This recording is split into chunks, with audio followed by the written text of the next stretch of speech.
గురువుని చూడగానే అబ్బా ఆ బ్రహ్మజ్ఞానం స్ఫురించాలట, అంతే. అందుకని దానికి గురు శిష్య అన్యోన్య దర్శనం అని పేరు. ఎలాగయ్యా? వివాహ కాలంలో ముహూర్త సమయానికి వధువు దృష్టిలోకి వరుడు, వరుడు దృష్టిలోకి వధువు చూడాలి. ఇది సంప్రదాయం. ఎందుకనిట? ఆహా, నాకు తగిన గురువు లభించాడు అని ఇద్దరూ తెలుసుకోవాలట. పరమాత్మ అనుగ్రహం చేత ఇంత అన్వేషణ తర్వాత, ఇంతకాలం తర్వాత నాకు సరి అయినటువంటి గురువు లభించాడు, సరి అయిన జోడీ లభించింది అని చూడటమట. అది అన్యోన్య దర్శనం. ఈ రెండు కళ్ళల్లో ఉన్నటువంటి పుండరీకాక్ష దర్శనం. దర్శనమేకం. త్రాటక విద్య, త్రాటక ధ్యానం. అది అక్కడ ప్రారంభించారు. ఇద్దరూ ఒకరి కళ్ళలోకి ఒకళ్ళు చూడడం అనేది త్రాటక ధ్యానం. కళ్ళు రెండు, చూపు ఒకటి, శరీరములు రెండు, లక్ష్యం ఒకటి, జీవనం ఒకటి, ముక్తి ఒక్కటే. అది త్రాటక ధ్యానం నేర్పుతున్నాడు. 1000 మంది మధ్యలో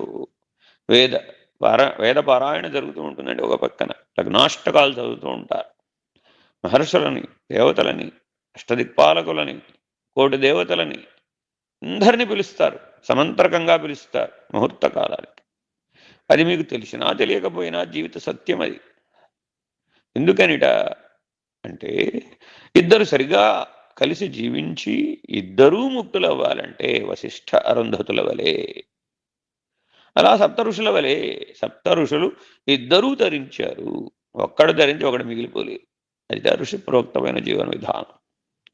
ఆ సప్త ఋషుల వలె మీరు జీవించాలి, అష్టదిక్పాలకుల వలె జీవించాలి, వాణీహిరణ్య గర్భుల వలె జీవించాలి, పార్వతీ పరమేశ్వరుల వలె జీవించాలి, లక్ష్మీనారాయణుల వలె జీవించాలి అని పక్కన సమంత్రకంగా చెప్తుంటారు. సావధాన సులగ్నే సావధాన సుముహూర్త సావధాన లక్ష్మీనారాయణ ధ్యాన సావధాన అంటాడు.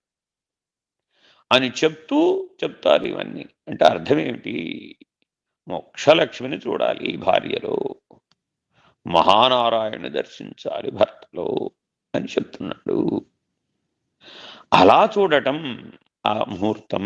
ఏ ముహూర్తాన నీకు మోక్షలక్ష్మి యొక్క అనుగ్రహం పొందావో అది దివ్యం. ఏ ముహూర్తాన మహానారాయణ దర్శనం పొందావో అది దివ్యం. అది మరల రాదు.